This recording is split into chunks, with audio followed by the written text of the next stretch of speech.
Hi ಎಲ್ಲರಿಗೂ ನಮಸ್ಕಾರ. Welcome back to my channel. ಹೊಸ ವರ್ಷದ ಮೊದಲನೇ ವ್ಲಾಗ್ ಇದು. ಸೊ ಎಲ್ಲರಿಗೂ ಹ್ಯಾಪಿ ನ್ಯೂ ಇಯರ್. ಈ ವರ್ಷದಲ್ಲಿ ನಿಮ್ಮೆಲ್ಲ ಕನಸುಗಳು ನನಸಾಗ್ಲಿ ಅಂತ ಆ ದೇವ್ರ ಹತ್ರ ಕೇಳ್ಕೊಂತ ಸೊ ಈ ವಿಡಿಯೋನ ಸ್ಟಾರ್ಟ್ ಮಾಡ್ತಾ ಇದ್ದೀನಿ. ಸೊ ಇವತ್ತು ನಾವು ಒನ್ ಡೇ ಟ್ರಿಪ್ ಅಂತ ನಂದಿ ಹಿಲ್ಸ್ ಹತ್ರ ಅಂದರೆ ಚಿಕ್ಕಬಳ್ಳಾಪುರ ಡಿಸ್ಟಿಕಲ್ಲಿರುವಂತಹ ನಂದಿ ಹಿಲ್ಸಿಂದ 4 ಕಿಲೋಮೀಟರ್ ದೂರದಲ್ಲಿರುವಂಥ ಒಂದು ಭೋಗನಂದೀಶ್ವರ ಟೆಂಪಲ್ ಅಂತ ಒಂದು ಪ್ಲೇಸ್ಗೆ ಹೋಗ್ತಾ ಇದ್ದೀವಿ. ಸೊ ಆ ಪ್ಲೇಸ್ ಬಗ್ಗೆ ಕಂಪ್ಲೀಟ್ ಆಗಿ ಡೀಟೇಲ್ಸ್ ಈ ವಿಡಿಯೋದಲ್ಲಿ ನಿಮಗೆ ಸಿಗುತ್ತೆ. ಸೊ ಪೂರ್ತಿ ವಿಡಿಯೋನ ನೋಡಿ, ಲೈಕ್, ಶೇರ್ ಆ್ಯಂಡ್ ಸಬ್ಸ್ಕ್ರೈಬ್ ಮಾಡಿ.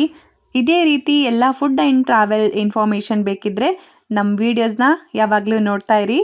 ಸೊ ಬನ್ನಿ ಹೋಗೋಣ. ಭೋಗನಂದೀಶ್ವರ ಟೆಂಪಲ್, ಚಿಕ್ಕಬಳ್ಳಾಪುರ.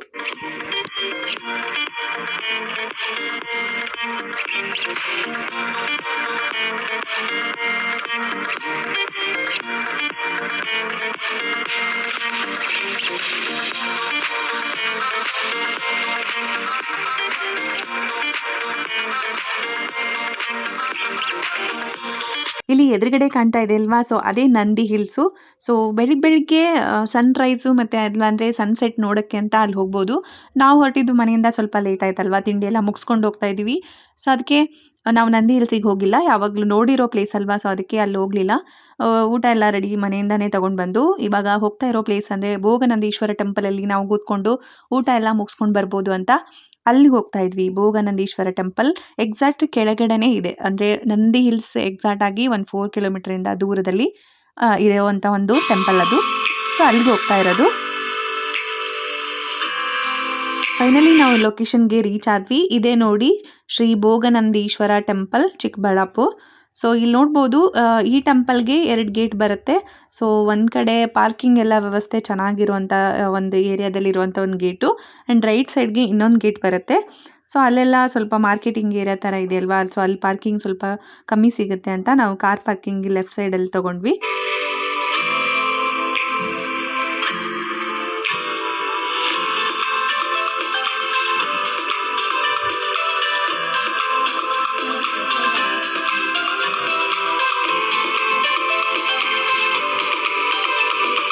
ಇಡೀ ಕರ್ನಾಟಕದಲ್ಲೇ ಇರುವಂತಹ ಹಳೇ ಕಾಲದ ಅಂದರೆ ಪ್ರಾಚೀನ ದೇವಸ್ಥಾನಗಳಲ್ಲಿ ಇದು ಒಂದು ಆಗಿರುತ್ತೆ.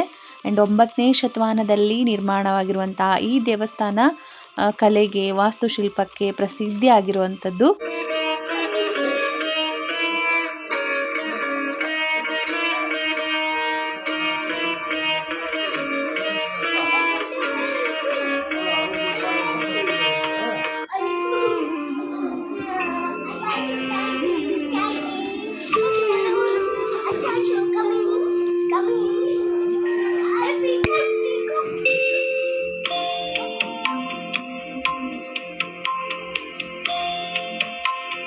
ಈ ದೇವಸ್ಥಾನದ ನಿರ್ಮಾಣ ಬಂದು ನುಳಂಬ ರಾಜರ ಕಾಲದಲ್ಲಿ ಇದರ ನಿರ್ಮಾಣ ಸ್ಟಾರ್ಟ್ ಆಗಿತ್ತು.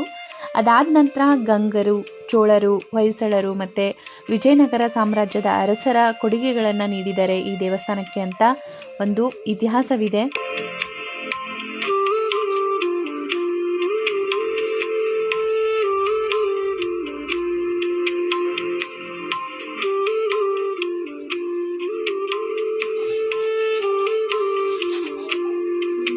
ಈ ದೇವಸ್ಥಾನದ ಇನ್ನೊಂದು ವಿಶೇಷತೆ ಏನು ಅಂತಂದರೆ, ಇಲ್ಲಿ 3 ಗರ್ಭಗುಡಿಗಳನ್ನು ನಾವು ನೋಡ್ತೀವಿ. ದಕ್ಷಿಣದಲ್ಲಿ ಗಂಗರು ನಿರ್ಮಾಣ ಮಾಡಿರುವಂಥ ಅರುಣಾಚಲೇಶ್ವರನ ಗರ್ಭಗುಡಿನ ನೋಡ್ತೀವಿ. ಆ್ಯಂಡ್ ಉತ್ತರಕ್ಕೆ ನೋಡಿದ್ರೆ ಭೋಗನಂದೀಶ್ವರ ಟೆಂಪಲ್, ಚೋಳರು ನಿರ್ಮಾಣ ಮಾಡಿರುವಂಥ ಒಂದು ಟೆಂಪಲ್ ಇದೆ. ಆ್ಯಂಡ್ ಮಧ್ಯದಲ್ಲಿ ಉಮಾಮಹೇಶ್ವರಿ ಟೆಂಪಲ್ ಇದೆ. ಅದರ ಎದುರುಗಡೆ ಬಂದು ಕಲ್ಯಾಣ ಮಂಟಪ ಇದೆ. ಅದು ವಿಜಯನಗರ ಅರಸರು ನಿರ್ಮಾಣ ಮಾಡಿರುವಂಥ ಒಂದು ಮಹಾ ಕಲ್ಯಾಣ ಮಂಟಪ ಅಂತ ಹೇಳ್ತಾರೆ. ಸೊ ಅದನ್ನು ನಾವಿಲ್ಲಿ ನೋಡ್ತೀವಿ.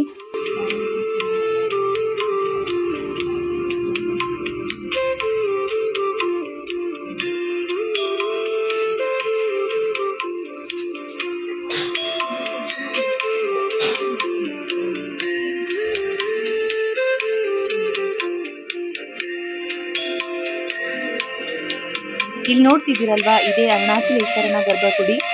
ಒಳಗಡೆ ಯಾವುದೇ ರೀತಿಯ ಫೋನು ಆ್ಯಂಡ್ ಫೋಟೋ ವಿಡಿಯೋಸ್ಗೆ ಅಲೋವಿಲ್ಲ. ಸೊ ಅದಕ್ಕೆ ಅಲ್ಲಿ ಯಾವುದು ವಿಡಿಯೋಸ್ ಆ್ಯಂಡ್ ಫೋಟೋಸ್ ಮಾಡೋಕ್ಕಾಗಲಿಲ್ಲ. ಸೊ ಹೊರಗಡೆ ಬಂದ್ವಿ.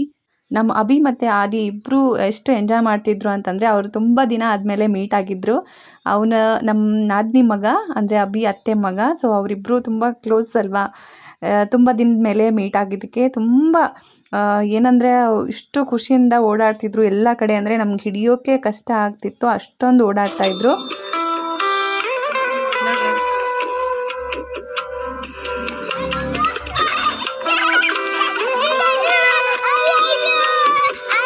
ಇಲ್ಲಿಂದ ಒಳಗಡೆ ಹೋದರೆ ಇಲ್ಲಿ ಕಲ್ಯಾಣಿ ಸಿಗುತ್ತೆ. ಕಲ್ಯಾಣಿ ಯಾವಾಗಲೂ ಕ್ಲೋಸಲ್ಲೇ ಇರುತ್ತೆ. ನಾವು ಬಂದಾಗ ಒಂದು ಸತಿ ಕ್ಲೋಸೇ ಆಗಿರೋದು, ಬಟ್ ದೂರದಿಂದ ನಾವು ನೋಡ್ಕೋಬೋದು. ಸೊ ಯಾವತ್ತೋ ಒಂದಿನ ಈವ್ನಿಂಗ್ ಟೈಮಲ್ಲಿ, ಅಂದರೆ ಅರ್ಲಿ ಮಾರ್ನಿಂಗು ಆ ಟೈಮಲ್ಲೆಲ್ಲ ಓಪನ್ ಮಾಡ್ತಾರೆ ಅಂತ ಹೇಳಿದರು. ಬಟ್ ನಾವು ಹೋದಾಗ ಯಾವತ್ತೂ ಓಪನ್ ಆಗಿರಲಿಲ್ಲ, ಕ್ಲೋಸೇ ಆಗಿತ್ತು. ಇಲ್ಲಿಂದ ಇಲ್ಲಿ ರೈಟ್ಗೆ ಹೋದರೆ ಸೊ ಅಲ್ಲಿ ಇರೋದೇ ಕಲ್ಯಾಣಿ. ಜನ ನೋಡ್ತಾ ಇದ್ದಾರೆ, ಅಲ್ಲಿಂದನೇ ಗೇಟ್ ಹಾಕಿರ್ತಾರೆ, ನೀರು ಜಾಸ್ತಿ ಇದ್ದರೆ ಮಕ್ಕಳಿಗೆಲ್ಲ ಅಪಾಯ ಅಂತ. ನೀವು ಫೋಟೋಶೂಟಲ್ಲೆಲ್ಲ ನೋಡಿರ್ಬೋದು, ಕೆಲವೊಬ್ರು ಕಲ್ಯಾಣಿಯಲ್ಲಿ ಫೋಟೋಶೂಟ್ ಮಾಡಿರ್ತಾರೆ. ಎಷ್ಟು ಚೆನ್ನಾಗಿ ಕಾಣಿಸುತ್ತೆ ಅಂದರೆ ಆ ನೀರು ತಿಳಿಯಾಗಿ ಸುತ್ತಲೂ ಕಟ್ಟೆ ಥರ ಇರೋದು, ಅದೆಲ್ಲ ಫೋಟೋಶೂಟಲ್ಲಿ ತುಂಬ ಚೆನ್ನಾಗಿ ಬರುತ್ತೆ ಆ ಪೋಸಸ್ ಎಲ್ಲ. ಸೊ ಅದಕ್ಕೆ ಇಲ್ಲೂ ಫೋಟೋಶೂಟ್ಗಂತ ತುಂಬ ಜನ ಬರ್ತಾ ಇರ್ತಾರೆ. ಸೊ ಇವತ್ತು ಓಪನ್ ಇರಲಿಲ್ಲ, ಪರ್ಮಿಷನ್ ತೊಗೊಂಡು ಮೇ ಬಿ ಫೋಟೋಶೂಟ್ ಮಾಡಿಸ್ತಾರೆ ಅನಿಸುತ್ತೆ, ಬಟ್ ನಮ್ಗೆ ಗೊತ್ತಿಲ್ಲ. ಸೊ ಬನ್ನಿ ನೋಡೋಣ ಇಲ್ಲಿರೋ ಕಲ್ಯಾಣಿ ಹೆಂಗಿದೆ, ಎಷ್ಟು ಚೆನ್ನಾಗಿದೆ ಅಂತ ನಿಮಗೂ ತೋರಿಸ್ತೀನಿ. ಆ ತಿಳಿಯಾದ ಕಲ್ಯಾಣಿ ನೀರನ್ನು ನೋಡಿ ನೀವು ಖುಷಿ ಪಡಿ.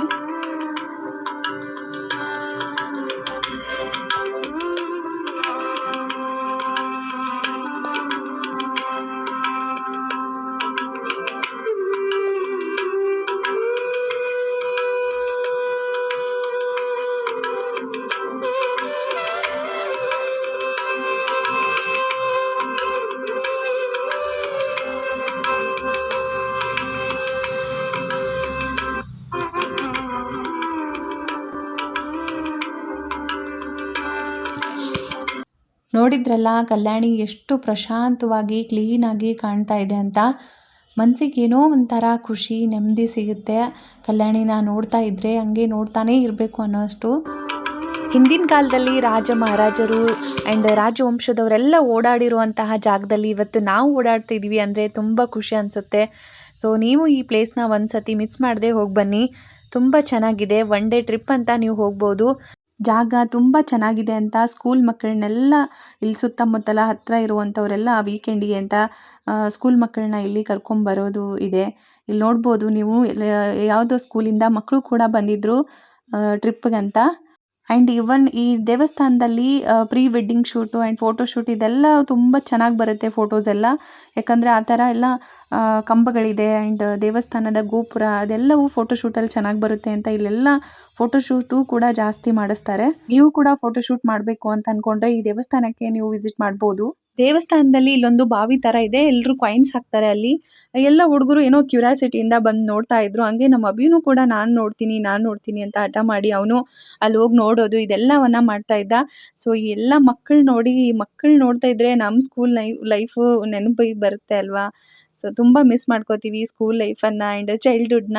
ಪ್ರತಿಯೊಬ್ಬರ ಚೈಲ್ಡ್ಹುಡ್ ಮೆಮೊರಿ ತುಂಬ ಸ್ಪೆಷಲ್ ಆಗಿರುತ್ತೆ. ಎಲ್ಲರಿಗೂ ಒಂದಲ್ಲ ಒಂದು ನೆಪದಲ್ಲಿ ಅದು ನೆನಪಿಗೆ ಬರ್ತಾನೆ ಇರುತ್ತೆ. ಸೊ ಇಲ್ಲಿ ನೋಡಿ, ನಾವು ಮಕ್ಕಳು ನೋಡಿದ ತಕ್ಷಣ ನಮಗೆ ಆ ಚೈಲ್ಡ್ಹುಡ್ ಮೆಮೊರಿ, ನಾವು ಟೂರ್ಗೆ ಹೋಗಿದ್ದು ಆ್ಯಂಡ್ ನಾವು ಈ ಥರ ನಮ್ಮ ಟೀಚರ್ಸ್ ಜೊತೆ ಫೋಟೋ ಎಲ್ಲ ತೆಗ್ಸಿದ್ದು, ಫ್ರೆಂಡ್ಸ್ನ ಮಿಸ್ ಮಾಡ್ಕೊಂಡಿದ್ದು, ಇದೆಲ್ಲ ಒಂದು ಕ್ಷಣ ಕಣ್ಮುಂದೆ ಬಂದುಬಿಡ್ತು. ಸೊ ನಾನಂತೂ ನಮ್ಮ ಸ್ಕೂಲ್ ಲೈಫ್ನ, ನಮ್ಮ ಫ್ರೆಂಡ್ಸ್ನ ಆ್ಯಂಡ್ ಆ ಚೈಲ್ಡ್ಹುಡ್ ಮೆಮೊರೀಸ್ನ ತುಂಬ ಮಿಸ್ ಮಾಡ್ಕೋತೀನಿ. ನೀವೆಲ್ಲ ಯಾರೆಲ್ಲ ಮಿಸ್ ಮಾಡ್ಕೋತೀರಾ ಕಮೆಂಟಲ್ಲಿ ತಿಳಿಸಿ ನೋಡೋಣ.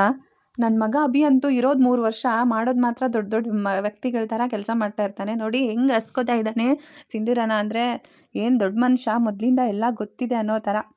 ಸೊ ದೇವರು ಏನೇ ಆಗಲಿ ಒಳ್ಳೇದು ಮಾಡಲಿ. ಆ್ಯಂಡ್ ಇಲ್ಲಿ ಸ್ಕೂಲ್ ಮಕ್ಕಳನ್ನೆಲ್ಲ ಹೇಳ್ದೆ ಅಲ್ವಾ, ಎಲ್ಲರೂ ಗ್ರೂಪ್ ಫೋಟೋ ತೆಗಿಸ್ತಾ ಇದ್ರು, ತುಂಬ ಚೆನ್ನಾಗಿ ಕಾಣಿಸ್ತಾ ಇದ್ರು ಎಲ್ಲರೂ. ಆ್ಯಂಡ್ ನಮಗೂ ಕೂಡ ಆ ಮೂಮೆಂಟ್ ತುಂಬ ನೆನಪಿಗೆ ಬಂತು ಈ ಟೈಮಲ್ಲಿ. ಆದರೆ ಯಾವುದು ಆ ಕ್ಷಣಗಳು ವಾಪಸ್ ಬರಲ್ಲ ಅಲ್ವಾ. ಸೊ ಅದಕ್ಕೆ ಎವ್ರಿ ಮೂಮೆಂಟ್ನ ನಾವು ಎಂಜಾಯ್ ಮಾಡ್ತಾ ಇರಬೇಕು. ದೇವಸ್ಥಾನದ ಎಲ್ಲ ದರ್ಶನ ಮುಗಿಸ್ಕೊಂಡು ಹೊರಗಡೆ ಬರ್ತಾ ಇದ್ದೀವಿ. ಸೊ ತುಂಬ ಚೆನ್ನಾಗಾಯಿತು ದರ್ಶನ ಕೂಡ. ಆ್ಯಂಡ್ ಜನನೂ ಇತ್ತು ಇವತ್ತು ವೀಕೆಂಡಲ್ಲಿ ಆ್ಯಂಡ್ ಹಾಲಿಡೇಸಲ್ಲಿ, ಮತ್ತು ಏನಾದರೂ ಸ್ಪೆಷಲ್ ಡೇ ಇದ್ದಾಗ ಇಲ್ಲಿ ತುಂಬ ರಶ್ ಇರುತ್ತೆ. ನೀವು ನೋಡಿಕೊಂಡು ಪ್ಲ್ಯಾನ್ ಮಾಡಿ ಬರ್ಬೋದು ಇಲ್ಲಿ.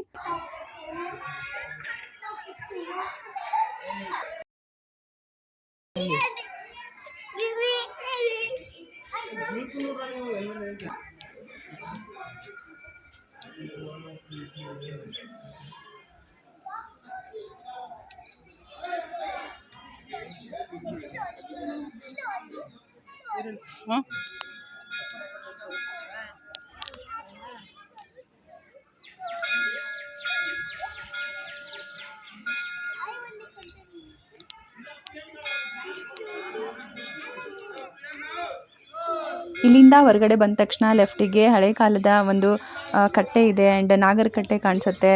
ಆ್ಯಂಡ್ ಇಲ್ಲೂ ಕೂಡ ತೇರು ಎಳೆಯುತ್ತಾರೆ. ಅದು ಯಾವುದೋ ಒಂದು ಟೈಮಲ್ಲಿ ಜಾತ್ರೆ ಇರುತ್ತೆ ಈ ದೇವಸ್ಥಾನದ್ದು. ಆ ಟೈಮಲ್ಲಿ ತೇರು ಕೂಡ ಎಳಿತಾರಂತೆ. ಚಿಕ್ಕ ಮಕ್ಕಳಿಗೆ, ಸ್ಕೂಲ್ ಮಕ್ಕಳಿಗೆ ವೀಕೆಂಡಲ್ಲಿ ಆ್ಯಂಡ್ ಹಾಲಿಡೇಸ್ ಟೈಮಲ್ಲಿ ಆಟ ಆಡೋಕ್ಕೆ ಬೆಸ್ಟ್ ಪ್ಲೇಸ್ ಅಂತಲೇ ಹೇಳ್ಬೋದು. ಎದುರುಗಡೆ ಅಷ್ಟೊಂದು ಪ್ಲೇಸ್ ಇದೆ ಆ್ಯಂಡ್ ಕ್ಲೀನಾಗಿ ಮೇಂಟೈನ್ ಮಾಡಿದ್ದಾರೆ. ಈ ಟೆಂಪಲ್ ಬಂದು ಬೆಳಿಗ್ಗೆ 7:30ಯಿಂದ ಸಾಯಂಕಾಲ 7:30ವರೆಗೂ ಯಾವಾಗಲೂ ಎವ್ರಿ ಡೇ ಓಪನ್ ಇರುತ್ತೆ. ಸೊ ಯಾವಾಗ ಬೇಕು ಆವಾಗ ನೀವು ಬಂದು ವಿಸಿಟ್ ಮಾಡ್ಬೋದು. ಒನ್ ಡೇ ಔಟಿಂಗ್ಗೆ ನೀವೇನಾದರೂ ಪ್ಲ್ಯಾನ್ ಮಾಡ್ಕೊಂಡಿದ್ರೆ ಈ ಪ್ಲೇಸು ಬೆಸ್ಟ್ ಅಂತ ನಾನು ಹೇಳ್ತೀನಿ. ನನ್ನ ಮಗ ಅಂತೂ ಇವತ್ತು ಎಷ್ಟೊಂದು ಖುಷಿಯಾಗಿದ್ದ ಅಂತಂದರೆ ಹೇಳೋದೇ ಬೇಡ, ನಿಮಗೆ ಕಾಣಿಸುತ್ತೆ. ಅವ್ರ ಅತ್ತೆ ಮಗ ಆದಿತ್ಯ ಜೊತೆ ಇಷ್ಟು ಕೈ ಹಿಡ್ಕೊಂಡು ಓಡ್ತಾ ಇರೋದೇ, ಆಟ ಆಡ್ತಾ ಇರೋದೇ ಆ್ಯಂಡ್ ಒಂದು ನಿಮಿಷನೂ ಅವ್ನ ಕೈ ಬಿಡ್ತಾ ಇರಲಿಲ್ಲ. ಅಷ್ಟು ಬಾಂಡಿಂಗ್ ಇದೆ ಅವರಿಬ್ಬರ ಮಧ್ಯೆ, ಮೊದಲಿಂದನೂ ಹಾಗೆ ಅವರಿಬ್ಬರು. ಇಲ್ಲಿಂದ ಲೆಫ್ಟಿಗೆ ಹೋದರೆ ಒಂದು ಚಿಕ್ಕ ಒಂದು ಕಲ್ಯಾಣಿ ಸಿಗುತ್ತೆ. ಒಳಗಡೆ ದೇವಸ್ಥಾನದೊಳಗಡೆ ನಾವು ನೋಡಿರೋವಂಥದ್ದು ದೊಡ್ಡ ಕಲ್ಯಾಣಿ ಆ್ಯಂಡ್ ಇಲ್ಲಿ ಹೊರಗಡೆ ಬಂದು ಪಾರ್ಕಲ್ಲಿ ಒಂದು ಚಿಕ್ಕ ಕಲ್ಯಾಣಿ ಥರ ಮಾಡಿದ್ದಾರೆ. ಇಲ್ಲೂ ಹೊರಗಡೆ ಕೂಡ ಮಕ್ಕಳು ನೀರಲ್ಲಿ ಆಟ ಆಡ್ತಾ ಇರ್ತಾರೆ. ಯಾಕಂದರೆ ಚಿಕ್ಕದಲ್ವಾ, ಅಷ್ಟೊಂದೇನು ಆಳ ಇಲ್ಲ ಅನಿಸುತ್ತೆ. ಆ್ಯಂಡ್ ಫೋಟೋಶೂಟ್ಸ್ಗೆಲ್ಲ ಈ ಕಲ್ಯಾಣಿನೇ ಜಾಸ್ತಿ ಯೂಸ್ ಮಾಡೋದು ಇಲ್ಲಿ ಬರೋರು. ನೀವು ನೋಡ್ಬೋದು ಸ್ಕೂಲ್ ಮಕ್ಕಳೆಲ್ಲ ನೀರಲ್ಲಿ ಆಟ ಆಡ್ತಾ ಇದ್ದಾರೆ ಆ್ಯಂಡ್ ಕಲ್ಯಾಣಿನ ನೋಡಿ ಎಂಜಾಯ್ ಮಾಡ್ತಾ ಇದ್ದಾರೆ. ನಮ್ಮ ಮಕ್ಕಳು ಕೂಡ ಅದೇ ರೀತಿ ಎಂಜಾಯ್ ಮಾಡಬೇಕು ಅಂತ ಒಳಗಡೆ ಇಳಿಯೋಕ್ಕೆ ಟ್ರೈ ಮಾಡಿದ್ರು. ಬಟ್ ಚಿಕ್ಕವರಂತ ನಾನು ಹೋಗೋಕ್ಕೆ ಬಿಡಲಿಲ್ಲ. ಸೊ ನೋಡ್ಬೋದು ಎಷ್ಟು ಚೆನ್ನಾಗಿದೆ ಅಂತ. ಇವರಿಬ್ಬರು ತರಲೆ ನೋಡಿದ್ರೆ ಒಂಥರ ಖುಷಿ ಆಗುತ್ತೆ. ಅವ್ನು ಹೆಂಗೆ ಮಾಡ್ತಾನೋ ನಮ್ಮ ಅಭಿ ಕೂಡ ಹಂಗೆ ಮಾಡೋನು. ಅವ್ನು ಹಿಂದಿಂದೇ ಸುತ್ತಾಡೋನು. ಅವ್ನಿಗೆಲ್ಲೂ ಹೋಗೋಕ್ಕೆ ಬಿಡ್ತಾ ಇರಲಿಲ್ಲ. ಎಲ್ಲಿ ಇವತ್ತು ನನ್ನನ್ನು ಬಿಟ್ಬಿಟ್ಟು ಹೋಗ್ಬಿಡ್ತಾನೋ ದೂರ ಮತ್ತೆ ಅಂತ ಅವ್ನಿಗೆ ಮನಸ್ಸಲ್ಲಿ ಅನ್ಸುತ್ತೆ. ಅದಕ್ಕೆ ಅವ್ನು ಹಿಂದಿಂದನೇ ಸುತ್ತೋದು, ಅವನನ್ನು ಇಟ್ಕೊಂಡೇ ಓಡಾಡೋದು. ತುಂಬ ದಿನ ಆದಮೇಲೆ ಬಂದಿದ್ರಲ್ಲ, ಸೊ ಅದಕ್ಕೆ ಹಂಗಾಗಿತ್ತು. ತುಂಬ ಜನ ವೀಕೆಂಡ್ಗೆ ಅಂತ ಇಲ್ಲಿ ಬರ್ತಾ ಇರ್ತಾರೆ ಆ್ಯಂಡ್ ಇವನ್ ನಾವು ಹೋಗಿದ್ವಲ್ಲ, ಸೊ ಮನೆಯಿಂದ ಊಟ ತೊಗೊಂಡು ಬಂದಿದ್ವಿ. ಅದನ್ನೆಲ್ಲ ಇಲ್ಲೇ ಓಪನ್ ಮಾಡಿ ಕೂತ್ಕೊಂಡು ಊಟ ಮಾಡೋಣ ಅಂತ ಕೂತ್ವಿ. ನೋಡಿ ನಮ್ಮ ಅಭಿ ಎಲ್ಲರಿಗಿಂತ ಮುಂಚೆ ಫಸ್ಟ್ ಪಂಕ್ತಿಲಿ ಕೂತಿದ್ದಾನೆ. ಅವನೇ ಮೊದಲಾಗಬೇಕು. ಇವಳು ನಮ್ಮ ನಾದಿನಿ ಮಗಳು ಐಶು ಅಂತ. ಸೊ ಇವರೇ ನಮ್ಮ ಮನೆಯ 3 ಕಿಡ್ಸು. ವೀಕೆಂಡಲ್ಲಿ ಹೊರಗಡೆ ಹೋಗಿರೋ ಒಂದು ಖುಷಿ ಒಂದು ಕಡೆ ಆದರೆ, ಇವ್ರು ಕಿತ್ತಾಡೋದು, ಇವ್ರು ಮಾಡೋ ತರಲೆ ನೋಡೋದೇ ಇನ್ನೊಂದು ಖುಷಿ. ಐಶುನ ಎತ್ಕೊಳಕ್ಕೆ ಬಿಡ್ತಾ ಇಲ್ಲ ಅಂತ ನಮ್ಮ ಅಭಿಗೆ ಕೋಪ, ಅಳ್ತಾ ಇದ್ದಾನೆ. ಆಮೇಲೆ ಆದಿ ಬಂದು ಅವ್ರ ತಂಗಿನ ಅಂದರೆ ಐಶುನ ತಗೋ ನೀನೇ ಎತ್ಕೋ ಅಂತ ಕೊಡ್ತಾ ಇದ್ದ. ಬಟ್ ಅವಳು ನೋಡಿದ್ರೆ ಓಡೋಗ್ತಾ ಇದ್ಲು. ಆದರೂ ಬಿಡಲಿಲ್ಲ ನಮ್ಮ ಅಭಿ ಅವಳನ್ನ ಎತ್ಕೊಳ್ಳೋಕ್ಕೆ ಟ್ರೈ ಮಾಡ್ತಾನೆ. ಇಷ್ಟೊಂದು ಚಿಕ್ಕವನು ಹೆಂಗೆ ಎತ್ಕೊಳ್ಳೋಕ್ಕಾಗುತ್ತೆ ಹೇಳಿ. ಆದರೆ ಹಠ ಮಾಡ್ತಾನೆ ನಾನೇ ಎತ್ಕೋಬೇಕು ಅಂತ. ಎಲ್ಲರೂ ಅವ್ರವ್ರ ಮನೆಯಿಂದ ಊಟ ಕಟ್ಕೊಂಡು ಬಂದು ಇಲ್ಲಿ ಕೂತ್ಕೊಂಡು ಊಟ ಮಾಡಿ ಸ್ವಲ್ಪ ಹೊತ್ತು ರೆಸ್ಟ್ ಮಾಡಿ ಆಟ ಆಡಿ ವಾಪಸ್ ಮನೆಗೆ ಹೋಗ್ತಾರೆ. ಸೊ ಅದೇ ರೀತಿ ನಾವು ಬಂದಿರೋ ದಿನ ನಾವು ಊಟ ತೊಗೊಂಡು ಬಂದಿದ್ವಲ್ಲ, ಸೊ ಊಟ ಮಾಡಿ ಇನ್ನೇನು ಊಟ ಮುಗಿಸ್ಕೊಂಡು ನಾವು ನೆಕ್ಸ್ಟ್ ಪ್ಲೇಸ್ಗೆ ಹೋಗೋಣ ಅಂತ ಡಿಸೈಡ್ ಮಾಡಿ ಹೋಗ್ತಾಯಿದ್ವಿ ಇಲ್ಲಿಂದ. ಸೊ ನೋಡ್ಬೋದು ಎಷ್ಟು ಚೆನ್ನಾಗಿದೆ ಆ್ಯಂಡ್ ತುಂಬ ಎಷ್ಟೊತ್ತು ಬೇಕಾದರೂ ನೀವು ಟೈಮ್ ಸ್ಪೆಂಡ್ ಮಾಡಿ ಫುಲ್ ಕಂಪ್ಲೀಟ್ ಕ್ಲೋಸ್ ಆದಮೇಲೆ ಕೂಡ ಹೋಗ್ಬೋದು ಇಲ್ಲಿಂದ. ಮಕ್ಕಳಿಗೆ ಆಟ ಆಡೋಕ್ಕಂತೂ ಬೆಸ್ಟ್ ಪ್ಲೇಸು. ಖಂಡಿತ ಒಂದು ಸತಿ ವಿಸಿಟ್ ಮಾಡಿ ನೋಡಿ, ನಿಮಗೆ ಗೊತ್ತಾಗುತ್ತೆ. ಇಲ್ಲಿಂದ ನಾವು ಹೊರಟಿದ್ದು ಇನ್ನೊಂದು ಫೇಮಸ್ ಆಗಿರುವಂಥ ಪ್ಲೇಸ್ಗೆ. ಅದು ಯಾವುದು ಅಂತ ನೆಕ್ಸ್ಟ್ ವಿಡಿಯೋದಲ್ಲಿ ತೋರಿಸ್ತೀನಿ. ಇದಾಗಿತ್ತು ನಮ್ಮ Bhoganandeeshwara temple Chikkaballapura trip. So video ಇಷ್ಟ ಆದರೆ ಲೈಕ್, ಶೇರ್ ಆ್ಯಂಡ್ ಸಬ್ಸ್ಕ್ರೈಬ್ ಮಾಡಿ. ಇನ್ನಷ್ಟು ಮತ್ತಷ್ಟು ಫುಡ್ ಆ್ಯಂಡ್ ಟ್ರಾವೆಲ್ ವಿಡಿಯೋಸ್ಗಾಗಿ ನಮ್ಮ ಚಾನಲ್ನ ಯಾವಾಗಲೂ ವಾಚ್ ಮಾಡ್ತಾಯಿರಿ.